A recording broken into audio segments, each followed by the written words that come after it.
Je suis noir, hein, donc je viens d'une société très patriarcale, tu vois. Des fois, on me dit, tu fais des choses. J'ai ce côté féminin en moi et je l'assume pleinement. Est-ce qu'il faut être égoïste quand on a un enfant? Et tout le monde me rejoignait en disant, c'est pas être égoïste en fait. Toi, tu le vis comme d'égoïsme, mais c'est pas de l'égoïsme. C'est qu'en fait, à un moment, pour que tu sois bien avec ton enfant, faut que tu te choisisses aussi. Quand tu racontes ton histoire, t'as plus d'impact que quand tu n'en parles pas. Les gens n'achètent pas un produit ou un service. Ils achètent une histoire. Et donc, il faut savoir ce que tu veux faire. Il y a des gens qui me disent « Ah non, moi, je vais surtout pas raconter. » Je vais dire « Mais en fait, ton engagement aussi bien sur les réseaux sociaux que sur ton site internet, que sur tout le reste, ça sera moindre. » Parce que le fait d'avoir raconté mon histoire, et c'était pas du tout le but, ça m'a permis de signer des partenariats avec des organismes, des contrats que j'aurais jamais imaginé. C'est pas forcément l'histoire qui est dure. Il faut que l'histoire elle soit vraie et qu'elle touche les gens. Netflix cartonne parce que les gens adorent qu'on leur raconte des histoires, tout simplement. Bienvenue sur le podcast High Value Entrepreneur, je suis Roger. Les entrepreneurs cool et performants dont tu penses qu'ils n'ont pas besoin d'aide et qui parfois sont dans mon podcast sont ceux que j'accompagne. Ce podcast est produit par Tête de Tigre, l'agence de podcast, audio et vidéo. Si tu veux des histoires et des invités encore plus dingues, abonne-toi, commente et partage ce podcast. Bon visionnage et bonne écoute. Salut Steves. Salut Roger. Tu sais quoi? Je vais faire un truc qu'on fait tout le temps à chaque fois, c'est on dit bien Steves. Oui. Ok, parce qu'en fait, moi, c'est la question qu'on me pose tout le temps, c'est est-ce que Roger, c'est ton vrai prénom? Ouais. La réponse est mon vrai prénom, c'est Roger. Il sera dans tous les podcasts, ce truc-là. Donc, pour une fois, c'est moi qui l'a fait. Donc, on dit bien Steves.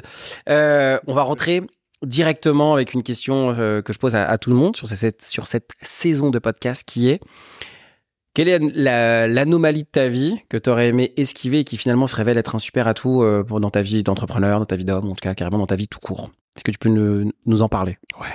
Merci pour l'invitation d'abord. Grand plaisir. Écoute, c'est très intéressante ta question parce que j'ai pas l'habitude de dire que si c'était à refaire, je ne rechangerai rien et que je ferai exactement de la même façon. Donc l'anomalie qui s'avère être un super pouvoir aujourd'hui, et c'est marrant que tu poses cette question, on en parlera après, ça fait partie de ma méthode. C'est mes 2 années en fauteuil roulant. J'ai passé 2 années en fauteuil roulant, je devais jouer au football, j'étais en centre de formation à Auxerre au football.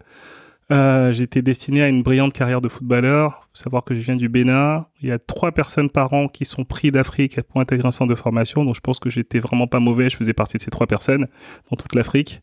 Et en fait, le rêve se brise. On me décèle une maladie génétique qui me cloue au sol. Je peux plus marcher pendant 2 ans. Et aujourd'hui, je suis là et je pense que mon parcours entrepreneurial, ma résilience et ma façon de voir la vie personnelle, professionnelle de façon générale vient de là parce que pour moi, il n'y a rien de grave. Forcément, c'est une super anomalie qui fait qu'aujourd'hui, t'es venu en marchant, t'es venu jusqu'à nous, donc forcément, cette anomalie, tu as réussi à la transformer. Ça se passe... En fait, comment ça se passe? En fait, est-ce que tu le savais depuis le début que tu avais cette maladie génétique et finalement, elle a continué d'avancer et de progresser et finalement, d'un seul coup, ou alors tu la découvres presque par hasard? Comment ça se passe? Je la découvre à ce moment-là. En fait, je suis né avec un cordon ombilical enroulé autour du cou. J'avais 1,5 cm de différence entre mes 2 jambes, mais je ne le savais pas. Je marchais d'une façon qui n'était pas commune parce que quand j'étais plus petit, les camarades de classe se moquaient de moi. Donc, je savais que je marchais pas comme tout le monde, mais je savais pas qu'il y avait ces différences, en fait, qui faisaient que je marchais comme ça. Mais ça ne m'empêchait pas de jouer au football. Et avec le temps, j'ai appris qu'il y a Garincha, dont je parle aux gens qui sont vraiment fous de football. Il y a Garincha qui était un superbe joueur qui avait la même pathologie que moi et pas la même pathologie mais 1,5 cm aussi entre ses 2 hanches et donc du coup ça m'empêchait pas de jouer au football. C'était d'ailleurs le moment où je m'échappais. Et j'étais en Afrique de l'Ouest, j'étais au Bénin dans une famille aisée, ça se passait très bien dans ma famille mais c'était pas les mêmes moyens qu'en France si tu veux. Et donc quand je suis venu ici, j'ai été dépêché pour intégrer un centre de formation, ça se passait bien, il y a eu des tests mais ils ont pas pensé à faire ce type de test génétique, donc je ne le savais pas. Et en fait, c'est après cet accident que tout est accéléré et qu'on a vu que j'avais ce gène et cette maladie. Tu peux me dire ce que c'est? Donc, c'est le gène HLA-B27. Ça fait un peu savant quand tu dis ça. Et c'est la spondylarthrite ankylosante. Donc, pour résumer, c'est... je vais pas utiliser des termes médicaux parce que je suis assez calé maintenant sur le sujet. Je vais résumer de façon vraiment générale. C'est comme si tu as tes articulations, tu as un clou et un marteau et on te tape dessus sans arrêt. Donc, c'est des douleurs qui sont très atroces, qui sont vraiment très douloureuses. Et normalement, ça se déclenche plutôt vers... le premier symptôme, c'est plutôt vers la quarantaine. Et moi, c'était à 14 ans, donc c'était très, très, très, très tôt. Je pense que d'ailleurs, avant moi, les médecins n'avaient pas encore vu se déclencher aussitôt. Et tu peux avoir le gène, tu peux être porteur du gène, mais pas avoir la maladie qui soit aussi forte, tu vois. Ok. Il y avait des gens dans ta famille qui avaient ce type de choses? Mon père, oui, Ok, en d'accord. fait, c'est héréditaire. Mon père a Ok. ce gène, mon grand-père avait aussi, sauf que ils avaient pas su, enfin, ils l'ont su après, tu vois, ils ont su après. Mon grand-père, il est décédé avant, mais mon père, il a su après que moi, je l'ai su. Et parce que du coup, il a dû faire des tests aussi pour comprendre. Et j'ai des frères et sœurs qui ont aussi ce gène. Mais je suis la personne qui est le jackpot, comme je dis. Je suis la personne à avoir le pire du le pire du gène, tu vois. Ce jackpot, aujourd'hui, il a changé quoi dans ta perception de ton parcours et de finalement, malgré cette différence en termes de centimètres au niveau de tes jambes, tu avais réussi à le transformer. Et là, finalement, le fait que ça se développe et que ça arrive, ça remet totalement en cause. Comment ça se passe dans ta tête à ce moment-là? Il y a eu 3 choses. En fait, la première déjà, c'est que pour moi, rien n'est impossible. C'est ce que ça a changé en moi, tu vois. Parce que, en fait, j'ai fait la tournée des hôpitaux. J'allais d'hôpital en hôpital avec mon père. Il disait souvent à mes parents, votre fils est... En plus, mes parents, ils me protégeaient. Ils voulaient pas que j'entende. Donc, en fait, dès qu'il fallait faire le diagnostic, ils me disaient de sortir. Sauf un jour où je suis resté. Le médecin a été plus vite que prévu. Mais en fait, il disait que je ne marcherais plus jamais, tu vois. Et donc, déjà, dans un premier temps, quand tu viens, tu as des rêves, on te dit que tu vas jouer au football, que tu vas peut-être gagner des millions, que tu fais partie des meilleurs de ton centre de formation. Se retrouver en fauteuil roulant, se dire, écoute, c'est même pas que je peux même plus courir, c'est que je peux même plus être debout. Et que le médecin, donc du coup, celui qui m'a opéré, c'était le professeur Saillant, à l'époque, qui a opéré Ronaldo, disait, bah écoute, t'enlèveras la douleur, mais tu ne marcheras plus, tu vois. On va te l'enlever comment? En Les fait, médicaments? j'ai 2 prothèses de hanche. Donc, en fait, c'était mettre une prothèse de hanche qui va être artificielle pour faire qu'en fait, j'ai pas cette douleur au niveau des articulations. Parce que ça touche les articulations et c'était donc au niveau de mes hanches que c'était abîmé. Donc, le but, c'était d'enlever la douleur, mais pas du tout de faire en sorte que je remarche, tu vois. Et donc, ce que ça m'a pris, c'est vraiment rien n'est impossible. Parce que j'ai eu de la chance d'avoir des gens à l'hôpital qui, j'explique bien dans mon livre, hein, j'avais toutes les excuses, mais j'ai eu la chance d'avoir des gens qui ont cru en moi, d'avoir un kiné qui était tout le temps derrière, qui était comme un grand frère pour moi, qui m'a poussé, d'avoir mes parents, mon père et ma mère qui me disaient allez, lâche pas, c'est dans la tête, tu vas y arriver, t'as marché un jour, tu marcheras après. Après, j'ai su que mon père, il y croyait pas du tout, mais il le disait pour me donner de l'espoir, tu vois. Et donc voilà, donc après, c'est cette force en se disant, peu importe, tu peux tout faire dans la vie. Et c'est pour ça que, on en reparlera après, aujourd'hui, j'ai eu plusieurs métiers, plusieurs vies dans ma vie. Et je pense on peut tout faire. C'est juste une question d'organisation, de travail et d'entourage. Donc ça, c'est le premier point. Le deuxième point aussi, ce que ça m'a apporté, c'est et ça joue dans mon métier, c'est la visibilité. Tu vois, en fait, j'ai toujours été. En fait, le football, ça me permettait de m'échapper. Pour moi, quand je jouais, je volais, j'étais dans un autre monde, il n'y avait plus rien qui existait autour de moi. Et en fait, à l'école, j'étais le dernier à être. Quand il fallait jouer avec des camarades ou quand il fallait avoir des anniversaires, j'étais jamais invité, tu vois. J'étais toujours invisible, j'étais la personne qu'on ne voyait pas. Et en fait, c'est marrant aujourd'hui parce que je fais un métier où je rends visible les gens. Et c'est un peu une revanche. Et comme je leur dis, en fait, c'est vrai que qui mieux qu'une personne qui était invisible, qui a de la visibilité aujourd'hui, peut accompagner d'autres personnes à être visibles parce que je connais les douleurs, je sais comment ça fonctionne. Forcément, moi, j'ai envie de venir sur un sujet qui quand on n'a pas subi ça, ce qui est mon cas, on se pose la question de... On voit beaucoup de gens qui arrivent à défier un peu la vie médicale envers en plus des gens qui sont spécialisés, qui voient beaucoup de gens et qui finalement, d'un seul coup, un peu comme toi, ne devraient pas marcher et finalement arrivent à faire quelque chose qui est potentiellement impossible. Par quoi, comment dans ta tête ça se passe pour dire, en fait, je défie le diagnostic qui dit que potentiellement pour moi c'est terminé. Comment on défie ça et comment ça se passe dans ta tête? Je pense que c'est une question de coaching. C'est une question de coaching, tu vois, c'est une question de mental parce que forcément, quand t'as ton père et ta mère qui te disent si tu vas marcher, moi j'avais dans ma vie, je suis croyant, donc en fait il y avait 3 choses. J'avais Dieu, j'avais les médecins français et j'avais mes parents. Donc les médecins français me disent quelque chose, je les écoute pas. Et en fait, j'ai mes parents qui me disent c'est dans la tête, aujourd'hui ça va se passer. T'as réussi à marcher à partir du moment où tu l'as fait, tu vas réapprendre. Et en fait, je viens d'une grande famille. En fait, j'ai 6 grandes sœurs et 2 grands frères. On est 9. Et mes parents m'ont toujours dit, apprends des erreurs de tes aînés, tu vois, et fais-en ton expérience ou tes erreurs à toi aussi.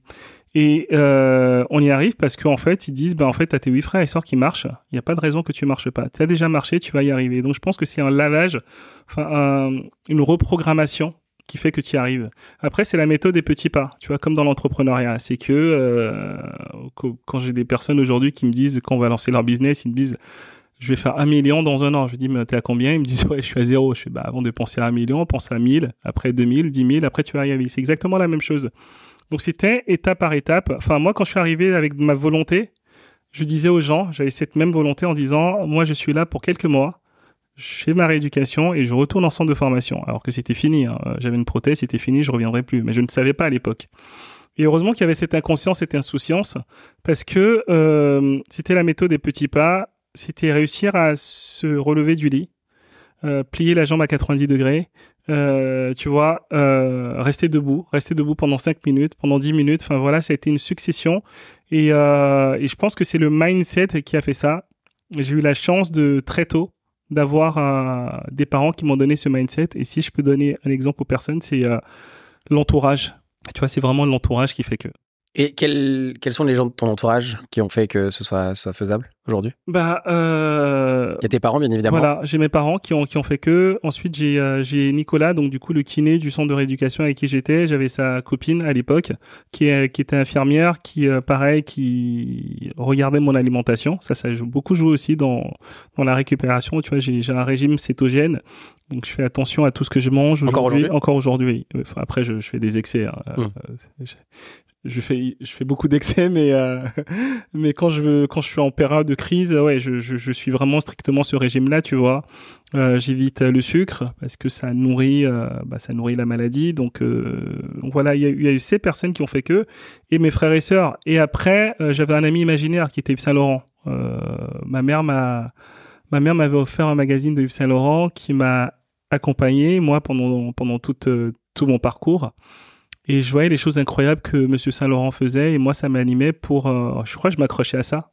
Et je pense que, peu importe, tu vois, que tu sois malade, que les personnes qui réussissent, ou les personnes qui ont des projets qui avancent, je pense que c'est des personnes qui ont des rêves, qui ont des projets, qui ne lâchent pas, tu vois. Récemment, malheureusement, j'ai un copain qui a perdu son père.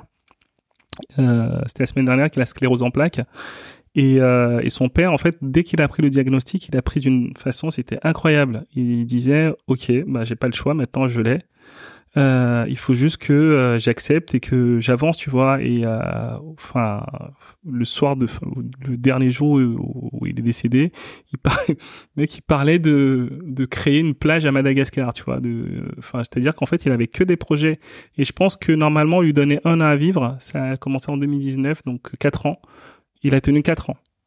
Et dans l'entrepreneuriat, comme dans tout, je pense que cette force, ça vient aussi de l'entourage et du mindset et de comment tu prends la chose. Après, tu sais, je suis d'origine africaine et chez nous, on dit quand ça se passe, ça se passe. Qu'est-ce que tu veux faire d'autre? Il faut accepter et avancer. Donc, c'est juste, je préfère voir le verre à moitié plein qu'à moitié vide. Il y a un sujet qu'on n'aborde quasiment jamais, en tout cas que je n'ai pas encore abordé dans les différentes saisons qu'on a fait du podcast, c'est le thème de la foi. Tu me tends une perche. J'ai pas dû parler de ça. Tu me tends une perche. Après, libre à toi de répondre où tu voudras en parler, ouais. Mais forcément, la foi dans les neurosciences, on appelle ça la création de sens. Il y a différentes manières de faire de la création de sens. Il y en a plusieurs, mais il y en a un moment dans la création de sens qui est le sens un peu ce qu'on a dit, le sens transcendantal. C'est de croire en quelque chose de plus grand que toi ou dans lequel tu trouves des réponses qui potentiellement il y aurait pas de réponse à trouver en termes de logique. Cette foi pour toi, ça représente quoi dans ton identité, dans ce que tu entreprends? Alors, je suis catholique. Je crois en Dieu. Je crois en l'univers. Je crois aux gens. Après, est-ce que ça représente... Je sais pas. Est-ce que ça représente quelque chose? C'est juste... je fais juste une parenthèse dessus. Je passerai à autre chose. Tu me prends de court. Je comptais pas parler de religion. On est là pour ça. Je comptais pas parler de religion, mais c'est juste que... Il y a 2 choses pour moi. C'est que on ne fait pas aux autres ce qu'on ne veut pas qu'on nous fasse à soi. Tu vois, ça, c'est ce qui me guide au quotidien. Donc, par exemple, quand j'ai un client qui va me proposer des millions d'euros et que je sais que je peux pas l'accompagner, je vais lui dire non, je vais avoir cette honnêteté de lui dire non. Plutôt que de penser au gain budget, au gain potentiel. potentiel et Ouais. tout, et trouver la solution. Je suis authentique. L'intégrité, je veux dire. C'est un peu de l'intégrité. C'est un peu. Ouais, intégrité, authenticité, tu vois. C'est-à-dire que si je sais le faire, je le fais. Si je sais pas le faire, je le fais pas. Donc voilà, ouais, c'est important pour moi. La deuxième chose vis-à-vis de la foi, c'est ma mère qui me disait avant, c'est on ne peut pas aider tout le monde, mais tout le monde peut aider quelqu'un, tu vois. Et pour moi, c'est quelque chose qui m'accompagne, c'est-à-dire que je n'aiderai pas tout le monde. Donc déjà, c'est où on m'aime ou on me déteste, il n'y a pas de juste milieu. Mais si je peux pousser et aider quelqu'un, je le ferai à chaque fois, tu vois. Et je sais pas si ça répond à... En fait, c'est hyper intéressant dans le. En fait, je trouve que moi, j'ai pas une foi. En tout cas, j'ai pas un opérateur sur lequel je peux me retourner dans ma croyance. Mais forcément, je me fais petit partage très très très perso pour le coup. Ok. Je me fais des mois croyants. Ok. En fait, quand je dis je fais des mois croyants, dans ma conception des choses, c'est genre je me prends un mois. Généralement, c'est au mois de décembre, bizarrement, je sais pas pourquoi. Je me fais un mois au mois de décembre où je me dis, je me comporte comme quelqu'un qui va croire dans quelque chose et qui va se donner l'opportunité de dire merci ou qui va entrer dans un processus. En fait, ça s'appelle des mois croyants. Je partage hyper perso. J'ai jamais partagé nulle part et pour te montrer aussi. Pareil, ouais. Comme ça, on est à égalité Ouais. dans l'échange. Et en fait, ce qui est hyper intéressant quand tu fais ça, c'est que forcément ton état d'esprit il change.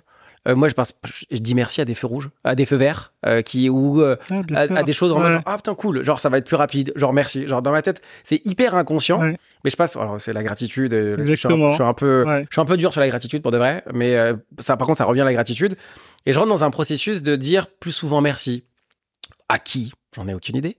Je m'amuse très souvent à dire le dieu tomate, qui est un dieu tomate, c'est mon dieu à moi en rigolant parce que c'est un truc humour, mais par contre c'est vrai que je m'octroie le droit de, même si je n'ai pas une foi particulière avec une direction particulière, de me comporter comme quelqu'un qui croit en quelque chose de vachement plus grand que lui. Et ce qui est, en tout cas, ce que moi j'ai perçu comme intéressant par rapport à ça, c'est que tout de suite ça apaise. Tout de suite, ça te rebaisse dans ton truc et ça te ressente sur certains éléments. Donc en fait, finalement, la croyance, c'est juste, en tout cas, de croire en quelqu'un ou de croire quelque chose, c'est potentiellement avoir l'opportunité de se canaliser sur un sujet et de aussi lâcher prise à certains moments. Et dans l'entrepreneuriat, c'est hyper important. Je pense que les entrepreneurs sont dans la foi de leur idée, dans la foi de leur action, dans la foi on croise les doigts et cette mer, elle va s'ouvrir, alors que, tu vois, genre, donc je pense qu'il y a un côté très, très croyant dans les entrepreneurs, en fait. Et toi, en fait, la chance, pour de vrai, c'est de l'être. Donc, c'est-à-dire que ça permet d'aller peut-être aussi plus rapidement sur une manière de voir les choses, ou en tout cas de lâcher prise. Voilà, petit sujet qui peut être aussi hyper intéressant à développer, je pense. Non, mais totalement, c'est exactement ce que tu dis. Et comme je dis, tu vois, que tu crois en, je sais pas, Dieu, Bouddha, Allah, tout ce que tu veux, ou que tu crois en la nature, que tu crois en ton projet. Et écoute, c'est ça, parce qu'en fait, t'as pas de boussole. Tu sais pas ce qui va se passer dans le futur. Et je veux dire, moi, j'ai pas touché un Dieu, en fait. Je l'ai pas palpé, tu vois. Je sais que Jésus-Christ existe parce que voilà, c'est écrit et que les gens l'ont vu. Mais après, tout le reste, tu sais pas si c'est vraiment lui, s'il a fait des... Enfin, voilà, il y a plein de choses que j'ignore. Et ça se rapporte avec l'entrepreneuriat, c'est que... le fait pour moi de croire, et tu vois, enfin, c'est marrant parce que je peux très bien faire des fêtes juives, des fêtes musulmanes, enfin, pour moi, on est tous parents, on a tous le même Dieu, tu vois. Et le fait de croire, ça permet de relativiser. Et je pense que la chance que j'ai, c'est qu'en fait, je me dis, il y a l'univers qui va équilibrer les choses. C'est un sujet qu'on n'aborde jamais, que j'avais jamais abordé jusqu'à présent. Je suis hyper content de pouvoir parler de ça avec toi. Si on reste sur ton parcours, et forcément c'est hyper important d'avoir cette foi, genre c'est au-delà de la foi, c'est une croyance de comme quoi il est possible que je change l'impossible, qui est une vraie croyance, surtout avec un diagnostic. Quand tu commences à réussir à déjouer le diagnostic et que tu commences à changer les choses, il se passe quoi dans ta tête? Genre, tu vas être comme un dingue, je suppose, de commencer à te dire, en fait, je suis en train de faire véritablement quelque chose d'impossible pour de vrai. Autant j'y croyais, autant ça se réalise. J'aurais adoré être dans ta tête, mais la bonne nouvelle, c'est que je vais pouvoir te poser la question de qu'est-ce qui se passe pour toi à ce moment-là? En fait, il y a beaucoup de choses. C'est que sur le coup, et c'est pour ça, tout à l'heure en aparté, je te disais que j'ai fait énormément de choses et que j'étais rentré un moment dans ma zone de confort et que là, je repars encore pour faire d'autres choses, tu vois. Sur le coup, c'est que moi, j'ai mes parents qui me disaient...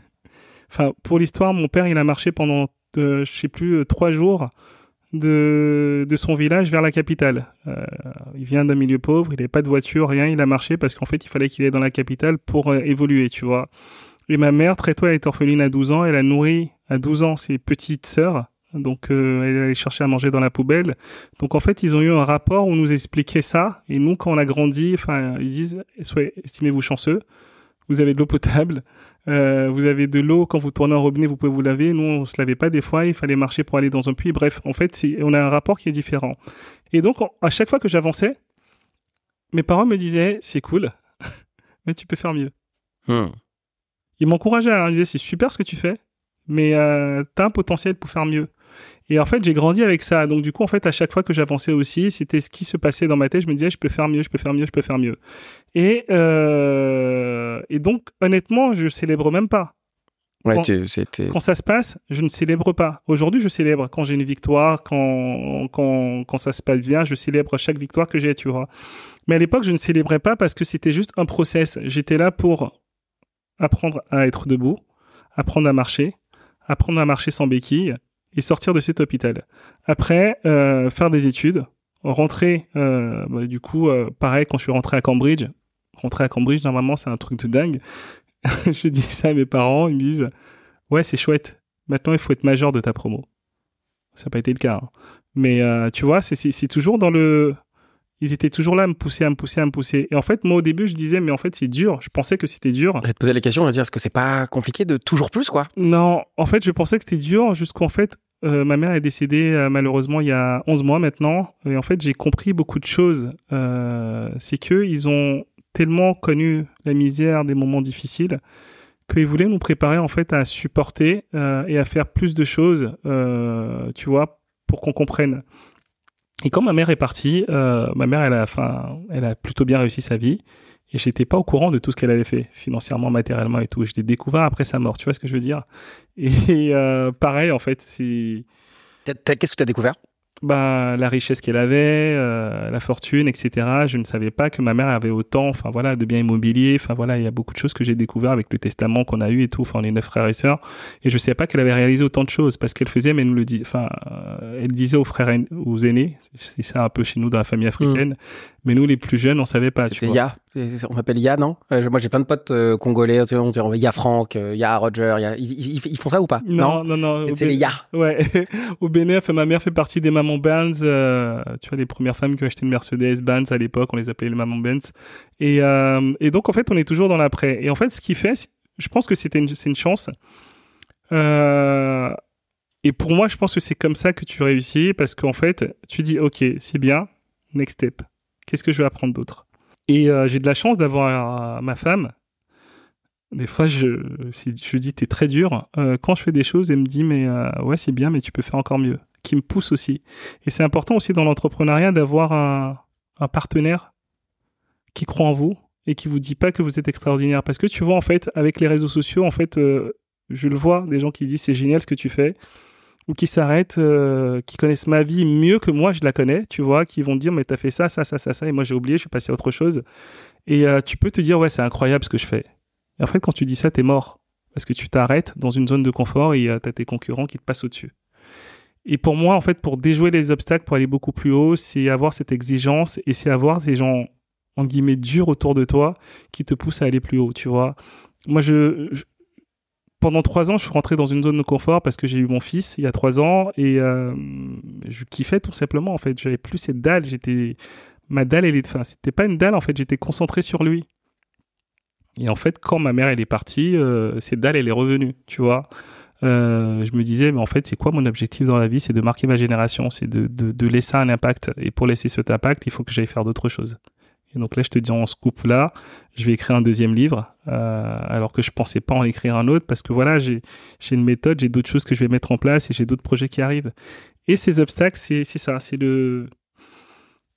il faut apprendre tous les jours, il faut tout le temps se mettre en question. Tu dis que t'es vraiment à la limite en disparaissant. Ce que moi je comprends, c'est qu'elle a réveillé quelque chose. Elle a réveillé quoi qui était endormi? Elle a réveillé cette faim, cette envie de tout réussir, tu vois, qui était endormie. En fait, si tu veux, je voulais aller à Cambridge. Ben, j'ai passé le concours, je suis allé à Cambridge. J'ai fait un master en marketing, j'ai fait un MBA en finance. J'ai été le plus jeune directeur commercial dans le luxe, dans une multinationale de maroquinerie. En fait, à chaque fois, j'avais des projets, ça allait bien. Tu peux citer le nom de cette maroquinerie Coach, bien sûr, oui, chez Coach. Ok, d'accord. Ouais. Et en fait, tout se passait bien. J'ai voulu écrire un livre, je l'ai écrit pendant le confinement. J'ai lancé ma marque de vêtements. Au début, c'était une catastrophe. Après, on a fait 2 millions d'euros. Après, il y a eu le confinement, coup dur. Mais coup dur, je monte l'agence de stratégie digitale parce qu'en fait, c'est ce que j'adorais le plus faire dans l'agence. Très difficile au début.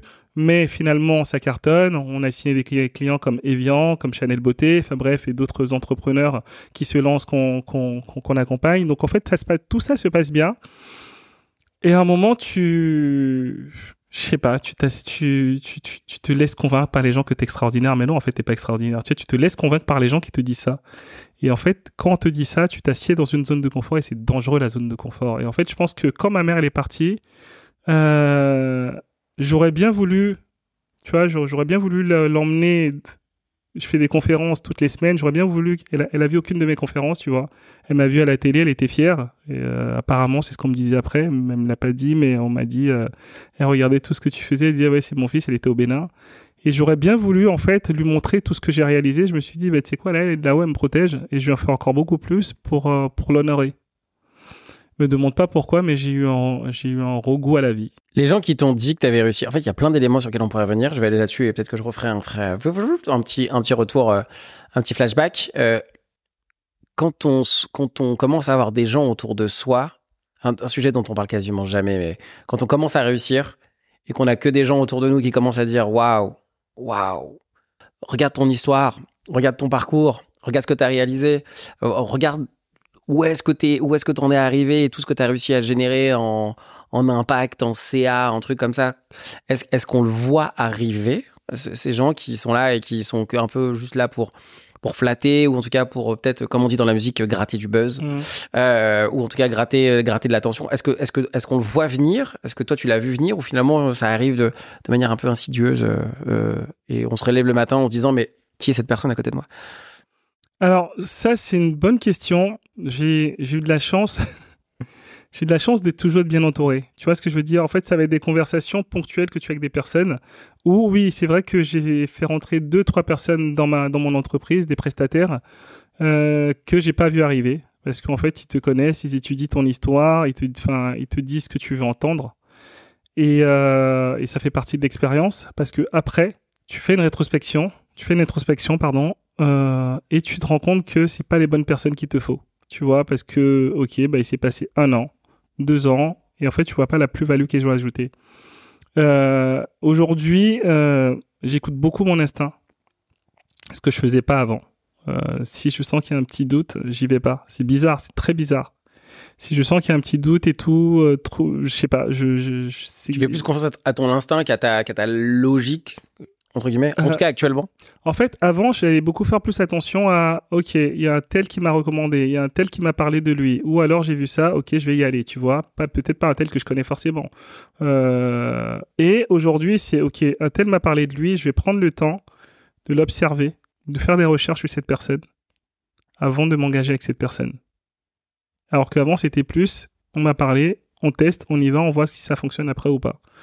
Ce qui est bien, parce qu'en fait, tu testes, si c'est OK, ça marche, si c'est pas OK, ça marche pas, tu vois. Et donc, aujourd'hui, j'entends plus forcément les recommandations de mes proches, mais moi, je me fiais à mon instinct, à moi, en me disant, OK, ça, je le sens qu'il peut faire ça, ça, je l'ai testé sur ça, il m'a apporté la réponse, OK, ben là, on y va. Comment on arrive dans ton parcours de passer cette étape de marcher? Ça y est, tu marchais, ça y est, tu as dit, t'as montré à tout le monde que ça y est, tu fonctionnais, que tu marchais bien et ça y est, t'avais réussi à surpasser ça, à aujourd'hui avoir une entreprise qui permet aux gens de communiquer autant autour de leur entreprise que sur leur personal branding. Ça arrive à ce switch, il vient, on va pas aller sur tes études, je pense qu'on doit déjà quelques fois parler, donc je pense que allons sur le sujet du ton entreprise, le personal branding, le branding. Comment à un moment tu dis je vais créer ça, c'est absolument ce C'est un peu ton eureka de putain, c'est Ouais. bon. Comment t'arrives à ce point-là? Opportunité.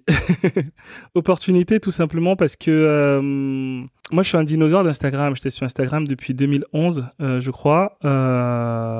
J'ai vu passer la génération d'influenceurs. À un moment, j'en ai fait partie. Pas des influvoleurs, hein, vraiment avec une création de contenu, valeur ajoutée. Ensuite, à un moment, j'étais un peu plus vieux. Tu vois, j'ai 39 ans, j'étais un peu plus vieux que les autres. Donc, en fait, à un moment, j'ai stoppé tout de suite en disant, OK, si tu traques des personnes et que ces personnes sont leurs propres influenceurs, il y a une meilleure valeur ajoutée. Et ma vision, c'était plutôt de faire, enfin, du coup, quand j'ai créé ma marque, c'était de faire de ma marque une marque influenceuse, une marque de tendance, parce que voilà, on va switcher les études, mais de par les études, c'est ce que j'avais appris, tu vois. En travaillant chez L'Oréal, chez Saint-Laurent Beauté, chez Cartier, Coach, etc., je voyais que une marque ou une entreprise fonctionnait parce qu'en fait, elle réfléchissait, elle travaillait en tant que marque. Donc, du coup, en fait, elle avait une communauté. Et c'est ce que j'ai fait pour ma marque à moi. Donc, j'avais des partenaires, des associés et des personnes avec qui on travaillait, des salariés. Quand j'ai décidé de switcher et donc du coup de lancer l'agence de stratégie digitale où on accompagne les gens sur leur visibilité et notoriété, c'est parce que je me suis rendu compte qu'il y a plein de gens qui me contactaient en me disant Steve, est-ce que tu peux m'aider? Ouais, non, exactement. Le fameux est-ce que tu peux m'aider là-dessus? Exactement. Est-ce que tu peux m'aider là-dessus? Ouais. Et tu vois, à chaque fois, il me disait Steve, dans les incubateurs, j'étais dans un incubateur avant, à chaque fois, si on me demandait mon avis sur cette expertise-là. Et j'ai eu la chance, ça je peux pas dire qui, mais d'avoir une marque qui a cru en moi, une grosse marque de souliers, dont j'ai refait toute la stratégie digitale. Je t'en avais parlé en off. Et ça a été ça qui m'a lancé. Parce que j'ai refait toute leur stratégie. Ils m'avaient payé à l'époque 500 €, alors que ça valait beaucoup plus que j'avais fait. Et la directrice communication de cette marque m'a dit, écoute, c'est le budget que tu as dit, donc forcément, tu as payé le budget que tu as donné, mais c'est pas la valeur que tu vaux. Et elle m'a ouvert un carnet d'adresses qui m'a permis de rentrer dans ça. Donc, comment on arrive à ça? C'est que moi, je me suis mis à nu à chaque fois. Tu vois, en fait, dans ma marque, dans la marque de vêtements que j'ai lancée, j'expliquais les hauts et les bas. C'est pas quand c'était compliqué, je disais que c'était compliqué. Quand on a fait une campagne de crowdfunding, je leur dis, moi, j'ai besoin de vous pour cette campagne de crowdfunding parce que là, ça va pas. Et quand ça allait aussi, je montrais comment ça allait aussi. Et en fait, je leur disais, OK, c'est pas parce que tu fais des millions d'euros de chiffre d'affaires que tu as des millions sur ton compte, c'est faux. Tu vois? Et je montrais vraiment cette chose où tu as des entrepreneurs qui te font croire que oui, tu fais des millions d'euros, tu as des millions d'euros sur ton compte. Si c'est pas du tout vrai, tu as des charges, tu as des impôts, c'est très compliqué, tu vois. Surtout si tu vis en France, encore plus si tu vis en France. Exactement. Ouais. Exactement. Donc, je pense qu'il y a eu ce côté authenticité qui était important. Et je me suis dit, en fait, à un moment, j'ai commencé à raconter mon histoire. Ça a commencé à prendre. Et je me suis dit, on va le tester sur une marque qui m'a fait confiance. Enfin, déjà sur la mienne, une marque qui m'a fait confiance. Et je me suis dit, en fait, je l'ai la réponse. Tu utilises ton histoire. Tu vas mettre un symbole de différenciation qui va être dans ton personal branding. Tu feras ton réseau, ton entourage. Et du coup, ça fait ce que j'appelle la triade de notoriété, storytelling, branding ou image de marque, réseau. Et donc, du coup, tu apportes ce que tu veux en fait aux personnes. Et aujourd'hui, c'est mon histoire qui a fait que je suis arrivé à là. Mais aussi, c'est la confiance que j'ai eue de Marion, enfin bref, de la directrice communication qui a fait que je suis arrivé là où je suis. Et ce qui fonctionne pour les influenceurs, ce qui fonctionne pour les créateurs de contenu, qui doit fonctionner pour les marques, c'est exactement la même chose. C'est que vous avez un problème, vous avez résolu ce problème, vous vous positionnez en guide pour votre auditoire, vous leur apportez la solution et donc du coup ils vous suivent. Et quand ils vous suivent, en fait vous allez vous différencier. Et en fait à chaque fois je dis, tu vas dans une boulangerie, tu vas avoir une baguette rouge. Même si tu l'achètes pas, tu vas penser à la baguette rouge quand tu vas rentrer chez toi. Voilà, tu te différencies de par tes concurrents et puis c'est là où tu avances, tu vois.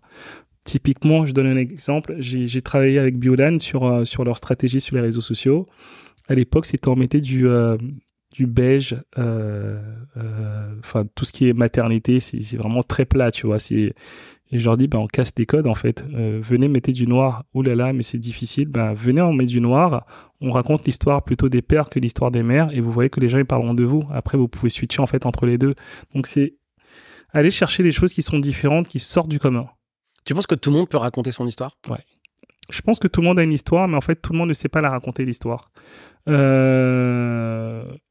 Après, moi, j'accompagne pas tout le monde parce que des fois, il y a des histoires, je fais c'est claquer. Enfin, moi, ça me parle pas du tout. Mais c'est pas parce que moi, ça me parle pas qu'en fait, ils n'ont pas une belle histoire. Mais je pense que si, tout le monde peut raconter une histoire. Après, moi, ce que j'adore, c'est accompagner des gens qui ont une singularité, tu vois. C'est des gens qui ont une histoire hors du commun. Enfin, il y a une cliente qui fait de la porcelaine et elle, en fait, son père la tapait quand elle était petite et donc du coup, en fait, elle s'enfermait dans une petite cabane et elle s'imaginait son petit monde et donc du coup, c'est pour ça qu'elle fait la porcelaine. C'est fragile, ça peut se briser et en fait, on a raconté l'histoire autour de ça, tu vois. Et quand je lui dis, ça a eu sens pour elle.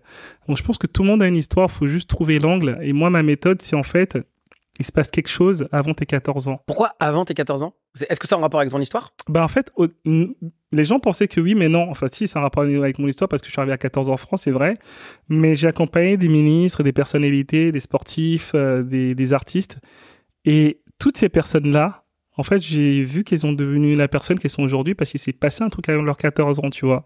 J'ai une footballeuse qui a perdu son père à 12 ans et en fait, ça l'a motivée en fait à cartonner en centre de formation et elle a fait la dernière Coupe du Monde.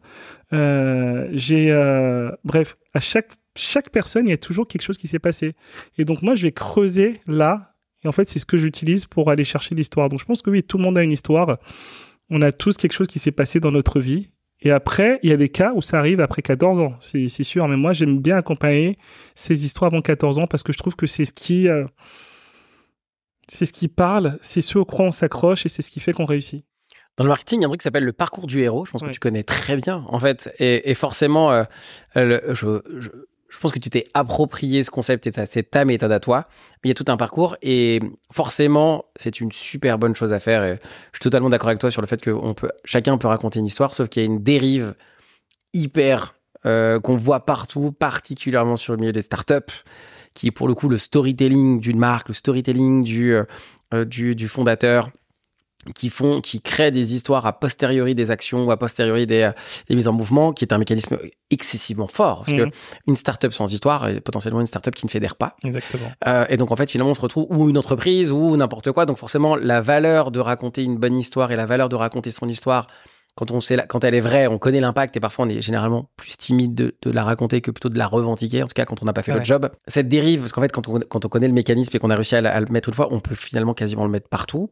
Une question très compliquée, je pense que je vais te poser là, mais est-ce qu'on peut démasquer, en tout cas est-ce que ça vaut le coup de potentiellement raconter une histoire qui est à moitié fausse, à moitié vraie, ou qui est revisitée et sur laquelle on va baser toute sa stratégie ou toutes ces valeurs? Est-ce que c'est quelque chose sur le long terme qui est... Non. Je dis toujours de ne jamais inventer d'histoire, tu vois, et de ne jamais raconter une vérité qui est pas bonne. Tout simplement parce que il y a 8 milliards d'êtres humains sur Terre, 4 milliards d'utilisateurs sur les réseaux sociaux. Il y a toujours quelqu'un qui va te connaître, qui va te démasquer, qui va raconter ton histoire. Il a été à l'école avec toi, il a grandi avec toi, bref, peu importe, tu vois. Donc, dans ce parcours, ça va être très important d'être le guide et d'emmener la solution à ton client pour qu'il puisse acheter ton produit ou ton service. Comme je dis à chaque fois, ne communiquez pas trop tôt. Il y a des personnes, la première erreur qu'elles font, c'est qu'elles vont lancer un produit, elles vont commencer à communiquer sur les réseaux sociaux, elles vont partir sur un storytelling et où ça marche, ou ça marche pas. Et après, elles vont lancer un autre projet, elles vont raconter un autre storytelling, mais il n'y a pas de cohérence. Donc, ça va être hyper important d'être cohérent. Et pour moi, il faut être fiable et il faut dire la vérité dans le sens où tu peux faire un bad buzz tout de suite et tu peux tuer ta marque si t'es pas authentique. Et en étant vrai, en étant dans l'authenticité, c'est que en fait la chose te porte tellement que tu te donneras les moyens de pouvoir développer ton business et que tu vas attirer une cible qui va être touchée vraiment par ce problème parce que tu es passé par là, tu vois. Je sortirai pas des cas, je suis pas là pour ça. Mais il y a des cas de start-up, d'entrepreneurs très connus qui ont raconté des histoires et qui sont pas du tout vraies. Et démasquer ou non, peut-être pas pour le moment, mais en fait, quand on va les démasquer, ça va être très compliqué. J'adore... je parlais pas du tout de lui, mais je suis en train de penser à Gad Elmaleh, par exemple, tu vois. Quand il y a eu le bad buzz où, en fait, ses sketchs, c'était pas fait par lui, mais en fait, il a repris ça enlève un peu une crédibilité. Il a Franchement, su rebondir. mais il a hyper bien géré. Ouais. J'ai été surpris de la manière dont il a rebondi là-dessus, mais je vois très bien ce que tu veux dire. En fait, à tout moment, on prend un risque de passer pour un menteur. Exactement. Il a su bien rebondir, tu vois, et ça a été un cas qui a rebondi. Par exemple, Louis et tu, elle a pas, je sais pas si t'as entendu parler de ça. En fait, c'était une marque qui faisait des bijoux, qui disait que c'était produit en France, et en fait, c'était produit en Chine. Donc, en fait, ça a été filmé, on a montré les locaux, c'était produit, donc elle a eu un gros bad buzz. Elle a su rebondir parce que c'est une entrepreneure très très forte, mais elle a perdu une grosse partie de sa crédibilité parce qu'il y a des gens qui étaient engagés, qui achetaient, qu'elle a perdu, tu vois. Donc elle a toujours sa boutique, elle a dit oui, mais une partie, bref, elle a su rebondir, mais compliqué. Niveau crédibilité, c'est entaché. Donc je pense que c'est hyper important d'être vrai. Et il faut prendre le temps de communiquer sur son storytelling. Il vaut mieux, quand vous commencez, ne pas parler de votre storytelling plutôt que d'en inventer un et de revenir après dessus. Et la meilleure chose, c'est plutôt de prendre des experts pour travailler sur le storytelling avant de pouvoir communiquer, avant toute chose. Mais le storytelling, c'est hyper important et il faut que ça soit vrai parce que quand c'est faux, ça se sait parce qu'à un moment, vous allez vous contredire dans un média, un podcast ou autre. C'est un des énormes sujets actuellement, c'est de savoir se raconter. Pas se la raconter, mais se raconter pour le coup, et prendre ce temps. Aujourd'hui, dans un monde où tout va vite, où il faut prendre position rapidement, où il faut dire des choses rapides, impactantes, qui sont des vérités qui fédèrent, raconter une histoire qui est totalement personnelle, apprendre et prendre possiblement la foudre de se raconter et de pas fédérer. C'est un énorme risque pour beaucoup d'entrepreneurs. Je pense que c'est une des raisons pour laquelle les gens ne veulent pas raconter leur histoire. Parce que déjà, moi, j'avais un problème. Là, je fais pendant très longtemps, j'ai fait 2 conférences. Et en fait, j'avais pris, c'est une phrase que je m'étais dite, que je ne raconterai jamais mon histoire. Parce que je suis persuadé qu'on ne me croira jamais. Et véridique, hein. Et encore aujourd'hui, des fois, quand je revois mes confs et que j'en parle, je me dis, mec, c'est pas possible que cette personne que je vois, qui est moi, ait vécu tout ce qu'il a vécu et j'avais cette crainte de tellement il m'est arrivé de trucs autant bien que pas bien qu'on n'y croit pas, tu vois. Ouais. Donc c'est une crainte qui est quand même genre, c'est viscéral, c'est genre et même on peut presque douter de se dire en fait j'ai vraiment vécu ça, genre c'est pas un film quoi, en fait, genre c'est pas une histoire que je me raconte et donc forcément pour les gens se raconter, là si on reste que sur le personal branding, il y a une peur et je pense qu'il y a beaucoup de gens qui nous écoutent qui ont peur de se raconter et de dire voici mon parcours, voici de ce pourquoi il est autant valuable pour moi et pour vous, et dans le fait de communiquer, d'entrer dans mon unicité. Une personne qui a peur là, et qui aurait à peu près le même problème que moi, en tout cas un problème similaire, tu lui conseillerais de faire quoi? En tout cas, tu lui dirais de commencer par quoi? En fait, il va inspirer énormément de personnes et il va apporter des solutions à beaucoup de personnes. Et il va potentiellement changer la vie de beaucoup de personnes. Tu vois, il y a des gens qui viennent me voir, qui me parlent de leur maladie, qui me parlent de drépanocytose, qui me parlent de votre maladie encore beaucoup plus compliquée, et qui me disent en fait, vous avez été une source d'espoir pour moi. À un moment, j'ai failli lâcher, et c'était important, tu vois. Moi, j'ai une cliente que j'ai accompagnée, Sandra. Elle était elle était en dépression d'ailleurs. Elle faisait casting sur casting, ça se passait pas. Elle était à l'hôpital quand on a commencé à travailler ensemble. Et là, elle passe sur Netflix, sur Canal+. Elle m'a dit, en plus c'était pas moi qui le disais, elle disait à un de mes partenaires. Elle m'a dit heureusement que j'ai rencontré Steves parce que sinon, je pense qu'aujourd'hui je me serais suicidé. Et je dis pas que j'aide tout le monde à ça, c'est pas le cas, tu vois. Donc en fait, le fait d'être vulnérable et de partager en fait sa douleur, ça déjà ce qui est important, c'est que on a une cible qui va nous ressembler, on a une cible qui va nous comprendre et c'est beaucoup plus facile de travailler avec des gens qui vont nous comprendre, qui vont nous ressembler. Donc moi je les invite à le faire. La deuxième chose, c'est niveau statistique. Quand tu racontes ton histoire, tu as plus d'impact que quand tu n'en parles pas. Et donc, faut savoir ce que tu veux faire. Il y a des gens qui me disent « Ah non, moi, je vais surtout pas raconter. » Je vais dire « Mais en fait, ton engagement aussi bien sur les réseaux sociaux que sur ton site internet, que sur tout le reste, ça sera moindre. » Parce qu'en fait, les gens n'achètent pas un produit ou un service. Ils achètent une histoire. La personne qui achète son iPhone, c'est parce qu'il est rebelle. Il dit, bah, écoute, moi, je suis rebelle, j'ai tout dessus, j'ai pas besoin de coder, voilà, je suis dans ce monde créatif, voilà pourquoi il va acheter son iPhone. C'est pas parce que le produit en lui-même, c'est qu'il appartient à une communauté, c'est ça qu'il achète, tu vois. En racontant l'histoire, on crée une émotion, on crée un mouvement de gens qui vont se représenter, qui vont s'apparenter à nous et qui vont aussi, pourquoi pas, en plus d'ailleurs nous aider, tu vois. Enfin, moi, le fait d'avoir raconté mon histoire, et c'était pas du tout le but, ça m'a permis de signer des partenariats avec des organismes, enfin, des contrats. J'aurais jamais imaginé qu'il y avait un truc avec, enfin, un sujet avec le handicap. Tu vois, par exemple. Donc, ils avaient besoin d'un ambassadeur en tant qu'une personnalité handicapée entrepreneur. Et tout de suite, j'étais la personne qui était évidente pour elle. Pareil pour des clients. Le fait de raconter l'histoire, ça a permis d'inspirer, de dire aux personnes que c'est possible, qu'on peut le faire. Avoir, par exemple, une ex-ministre de l'égalité des chances, Elisabeth Moreno, qui est borne, qui a fait des choses extraordinaires dans sa vie, qui a été présidente d'un groupe du CAC 40,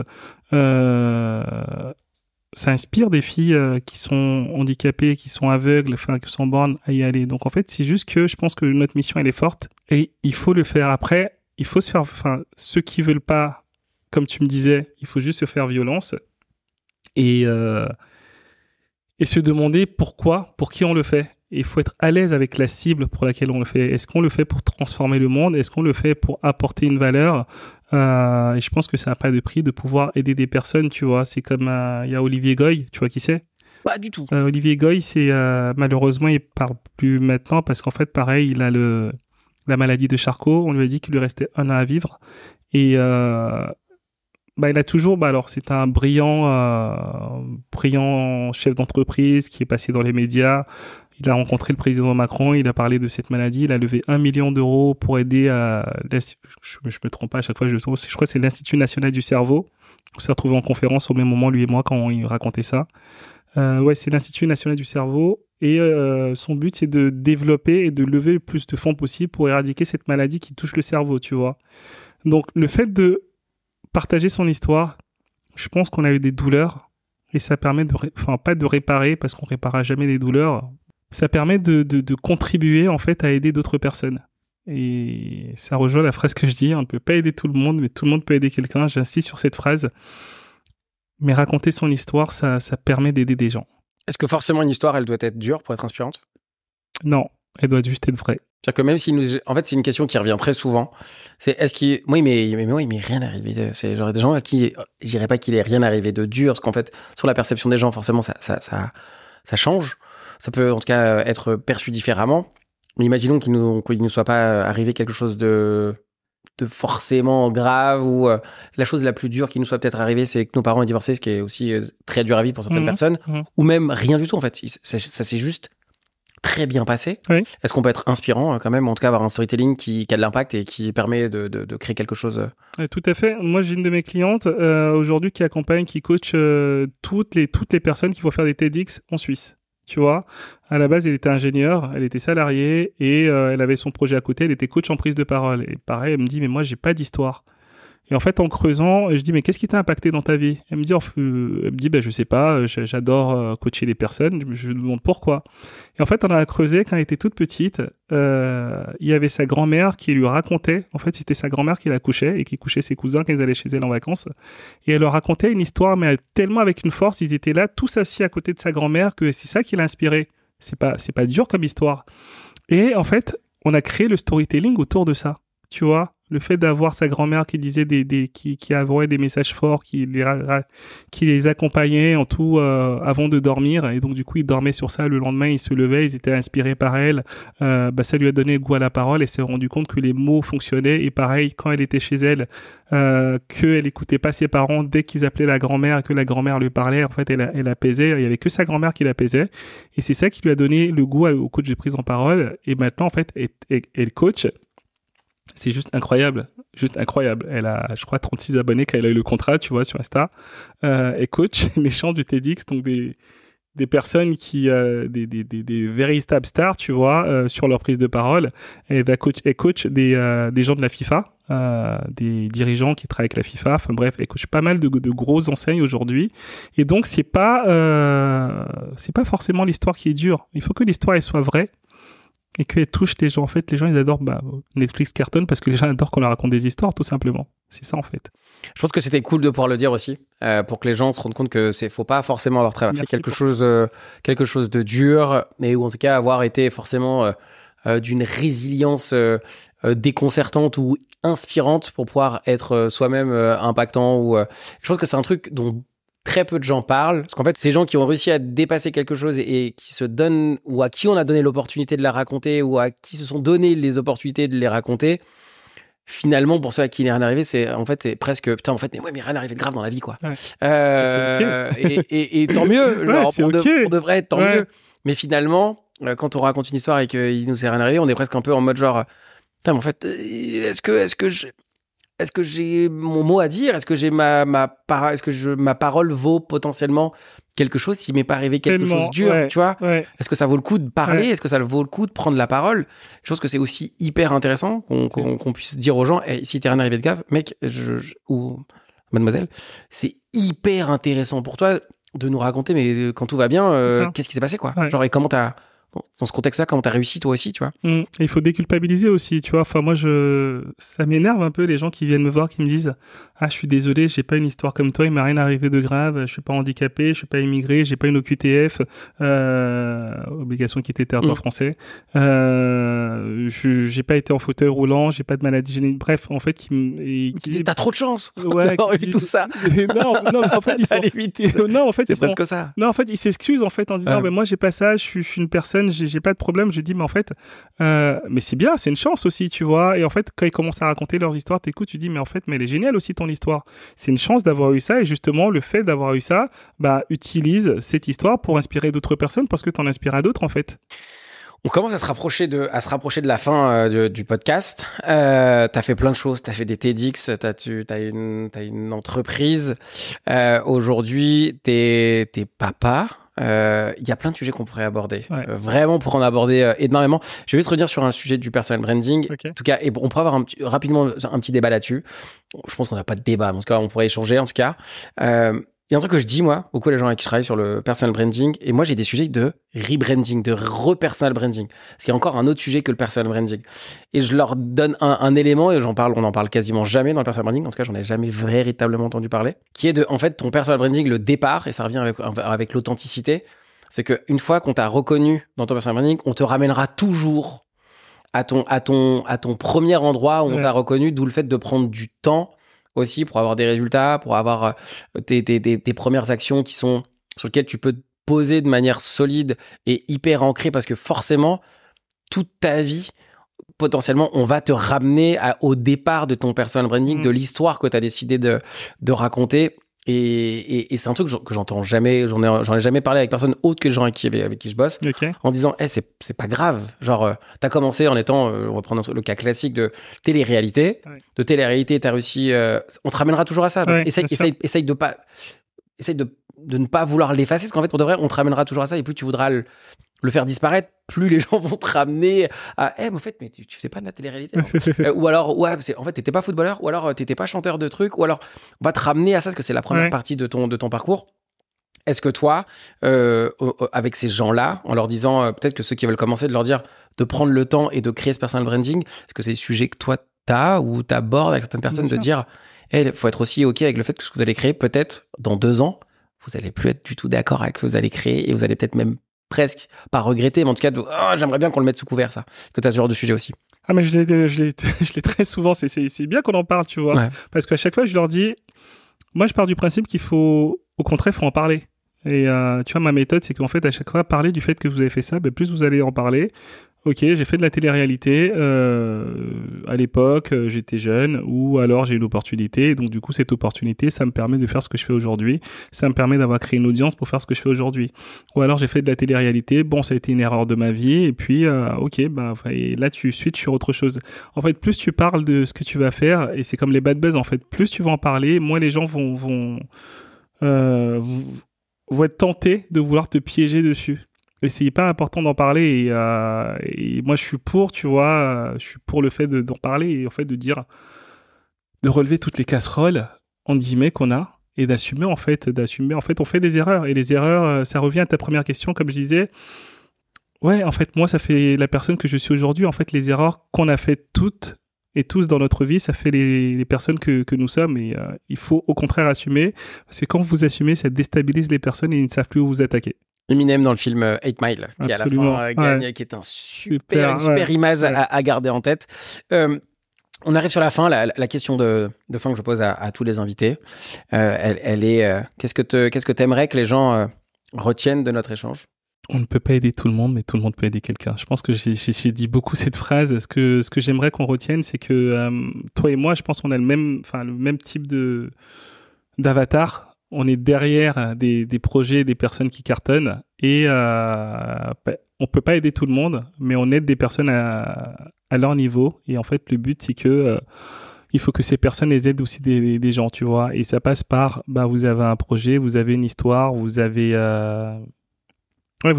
c'est les deux, une histoire forte ou pas. Vous avez un projet, parlez de vous, racontez-la, mettez-vous en avant. Parce qu'en fait, le fait de l'exposer et d'apporter une solution, ça aidera énormément de personnes. Je te remercie beaucoup, Steve, pour cet échange. Merci à toi, Roger. On va passer à l'after podcast. Ah, j'ai hâte. Merci, Roger, et chapeau à toi pour ce que tu fais. Merci beaucoup. Merci d'avoir regardé cet épisode. J'espère qu'il t'a plu. Si tu as envie de passer de entrepreneur à high value entrepreneur, n'hésite pas à me contacter. Les liens sont dans la description. On se retrouve la semaine prochaine pour un nouvel épisode. Merci et à très vite.